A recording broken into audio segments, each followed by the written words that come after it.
கிறிஸ்துவுக்குள் பிரியமானவர்களே, கிறிஸ்துவுக்குள் நண்பர்களே, சகோதரரே, சகோதரிகளே, நம்ம இன்னிலிருந்து ஒவ்வொரு நாளும் வேத வசனத்தை ஆரம்பிக்கிறதுக்கு முன்னாடி ஒரு சிறிய ஜெபம் பண்ணிட்டு ஸ்டார்ட் பண்ணலாம் அப்படிங்கிற ஒன்று ஆண்டவர் என் இருதயத்தில் கொடுத்தாரு. ஆண்டவரே, இந்த நாளை காண செய்ததற்காக மிக்க நன்றி.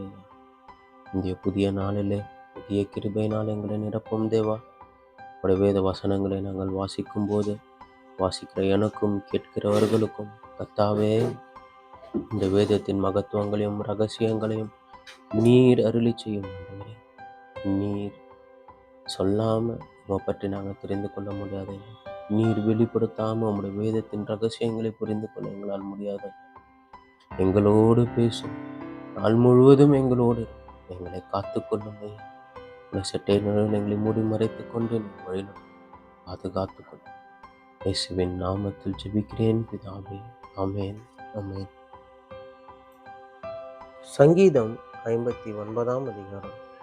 சவுல் தாவீதை கொல்லுவதற்காக ஏவலாட்களை அனுப்பின போது அல்தஷ்கேத் என்னும் வாத்தியத்தில் வாசிக்க அவன் பாடி ராகத் தலைவனுக்கு ஒப்புவித்து மிக்தாம் என்னும் சங்கீதம்.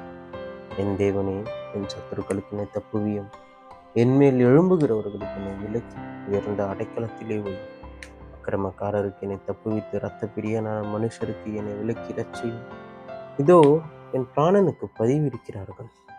கர்த்தாவே, என்னிடத்தில் மீறுதலும் பாவமும் இல்லாதிருந்தும் பலவான்கள் எனக்கு விரோதமாய் கூட்டம் கூடுகிறார்கள்.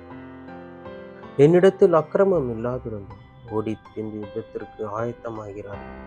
எனக்கு துணை செய்ய விழித்து என்னை நோக்கி பாரும். சேனைகளின் தேவனாகிய கர்த்தாவே, இஸ்ரவேலின் தேவனே, நீர் சகல ஜாதிகளையும் விசாரிக்க விழித்திருந்த வஞ்சகமாய் துரோகம் செய்கிற ஒருவருக்கும் தயை செய்யாதே. அவர்கள் சாயங்காலத்தில் திரும்பி வந்து நாய்களைப் போல ஊளையிட்டு ஊரை சுற்றி திரிகிறார்கள். இதோ தங்கள் வார்த்தைகளை கக்குகிறார்கள். அவர்கள் உதடுகளில் பட்டயங்கள் இருக்கிறது. கேட்கிறவன் யார் என்கிறார்கள். ஆனாலும் கர்த்தாவே, நீர் அவர்களை பார்த்து நகைப்பீர். புறஜாதிகள் யாவரையும் இகழ்வீர். அவன் வல்லமையை நான் கண்டு உமக்கு காத்திருப்பேன். தேவனே, எனக்கு உயர்ந்த அடைக்கலம். என் தேவன் தம்முடைய கிருபையினால் என்னை சந்திப்பார். தேவன் என் சத்துருக்களுக்கு வரும் நீதி சரி கட்டுதலை நான் காணும்படி செய்வார். அவர்களை கொன்று போடாதே. என் ஜனங்கள் மறந்து போவார்களே. எங்கள் கேடகமாகிய ஆண்டவரே, உமது வல்லமையினால் அவர்களை சிதறடித்து அவர்களை தாழ்த்தி போடும். அவர்கள் உதடுகளின் பேச்சு அவர்கள் வாயின் பாவமுமாய் இருக்கிறது. அவர்கள் இட்ட சாபமும் சொல்லிய பொய்யும் ஆகிய இவைகளின் நிமித்தம் தங்கள் பெருமையில் அகப்படுவார்கள் ஆகும். தேவன் பூமியின் எல்லை வரைக்கும் யாக்கோபிலே அரசாளுகிறவர் என்று அவர்கள் அறியும் பொருட்டு அவர்களை உம்முடைய உக்கிரத்திலே நிர்மூலமாக்கும். இனி இராதபடிக்கு அவர்களை நிர்மூலமாக்கும். அவர்கள் சாயங்காலத்தில் திரும்பி வந்து நாய்களைப் போல ஊளையிட்டு ஊரை சுற்றி திரிகிறார்கள். அவர்கள் உணவுக்காக அலைந்து திரிந்து திருப்தி அடையாமல் முறுமுறுத்து கொண்டிருப்பார்கள். நானோ உம்முடைய வல்லமையை பாடி மகிழ்ச்சியோடு புகழுவேன். எனக்கு நெருக்கம் உண்டான நாளிலே நீர் எனக்கு தஞ்சமும் உயர்ந்த அடைக்கலமும் ஆனீர். என் பலனே, உம்மை கீர்த்தனம் ஆனேன். தேவன் எனக்கு உயர்ந்த அடைக்கலமும் கிருபை உள்ள என் தேவனுமாய் இருக்கிறார். சங்கீதம் 60 அதிகாரம். தாவீது மெசொப்பொத்தாமியா தேசத்து சீரியரோடும் சோபா தேசத்து சீரியரோடும் யுத்தம் பண்ணின போது யோவாப் திரும்பி உப்பு பள்ளத்தாக்கிலே ஏதோமியரில் 12,000 பேரை வெட்டின போது அவன் சாட்சியை விலக்குவிக்கும் 6 நரம்பு கிண்ணறத்திலே போதிப்பதற்காக பாடினதும் ராகத் தலைவனுக்கு ஒப்புவித்ததுமான மிக்தாம் என்னும் சங்கீதம். தேவனே, நீர் எங்களை கைவிட்டீர், எங்களை சிதறடித்தீர், எங்கள் மேல் கோபமாயிருந்தீர். மறுபடியும் எங்களிடமாய் திரும்பியருளும். பூமியை அதிர பண்ணி அதை வெடிப்பாக்கினீர். அதன் வெடிப்புகளை பெருந்த பண்ண அது அசைகின்றது. உம்முடைய ஜனங்களுக்கு கடினமான காரியத்தை காண்பித்தீர். தத்தளிப்பின் மதுபானத்தை எங்களுக்கு குடிக்க கொடுத்து சத்தியத்தின் நிமித்தம் ஏற்றும்படியாக உமக்கு பயந்து நடக்கிறவர்களுக்கு ஒரு கொடியை கொடுத்தீர். உமது பிரிய விடுவிக்கப்படும்படி உமது வலது கரத்தினால் ரட்சித்து எனக்கு செவி கொடுத்தருளும். தேவன் தமது பரிசுத்தத்தை கொண்டு விளம்பினார். ஆகையால் களி கூறுவேன். சீகேமை பங்கிட்டு சுக்கோத்தின் பள்ளத்தாக்கை அளந்து கொள்வேன். கீலேயாத் என்னுடையது, மனாசேயும் என்னுடையது, எப்பிராயீம் என் தலையின் பலன். யூதா என் ஞான பிரமாணிகள், மோவாபின் பாத பாத்திரம், ஏதோமின் மேல் என் பாதரட்சியை எரிந்து போடுவேன். பெலிஸ்தியாவே, என் நிமித்தம் ஆர்ப்பரித்து அரணான பட்டணத்திற்குள் என்னை நடத்தி கொண்டு போகிறவர் யார்? ஏதோ மட்டும் எனக்கு வழிகாட்டுகிறவர் யார்? எங்கள் சேனைகளோடு புறப்படாமல் இருந்த தேவரீர் அல்லவோ? எங்களை தள்ளிவிட்டிருந்த தேவரீர் அல்லவோ? இக்கட்டில் எங்களுக்கு உதவி செய்யும் மனுஷனுடைய உதவி விருதா. தேவனாலே பராக்கிரமம் செய்வோம், அவரே எங்கள் சத்துருக்களை மிதித்து போடுவார் என்பதே. நீதிமொழிகள் 30ஆம் அதிகாரம். யாக்கேயின் குமாரனாகிய ஆகூர் என்னும் புருஷன் ஈத்தியலுக்கு வசனித்து ஈத்தியலுக்கும் மோகாலுக்கும் உரைத்த உபதேச வாக்கியங்கள் ஆவன. மனுஷர் எல்லாரிலும் நான் மூடன், மனுஷருக்கேற்ற புத்தி எனக்கு இல்லை. நான் ஞானத்தை கற்கவும் இல்லை, பரிசுத்தரின் அறிவை அறிந்து கொள்ளவும் இல்லை. வானத்துக்கு ஏறி இறங்கினவர் யார்? காற்றை தமது கைப்பிடிகளில் அடக்கினவர் யார்? தண்ணீர்களை வஸ்திரத்திலே கட்டினவர் யார்?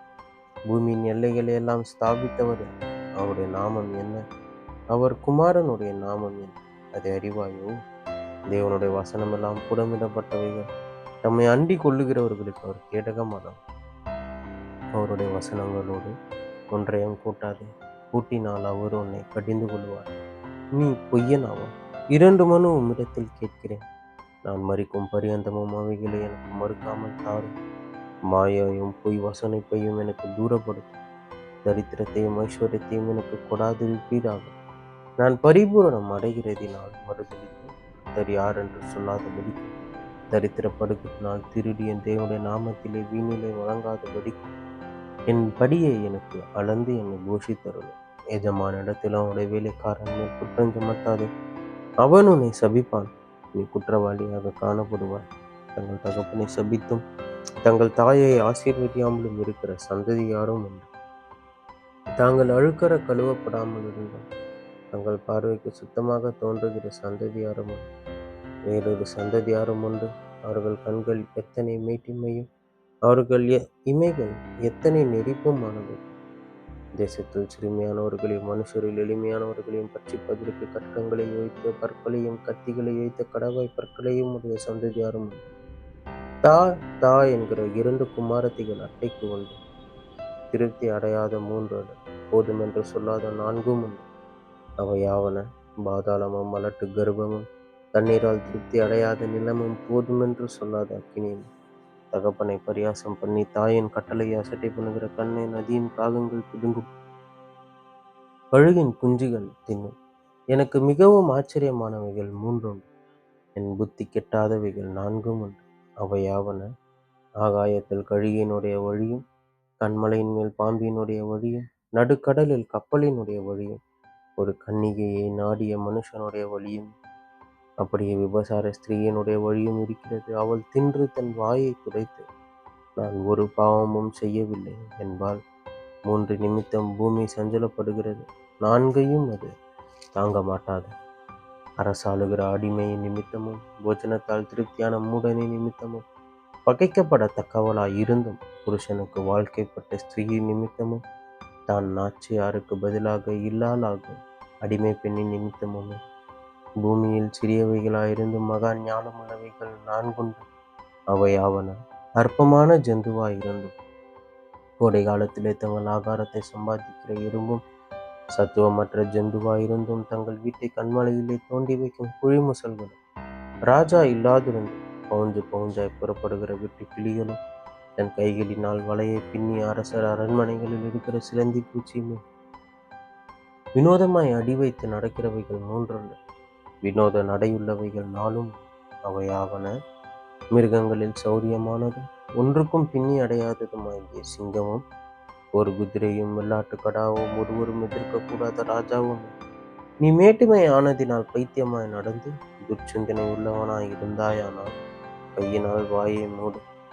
பாலை கடைதல் வெண்ணெயை பிறப்பிக்கும், மூக்கை பிசைதல் இரத்தத்தை பிறப்பிக்கும், அப்படியே கோபத்தை கிண்டிவிடுதல் சண்டையை பிறப்பிக்கும் என்பதே. ஆமேன், ஆமேன்.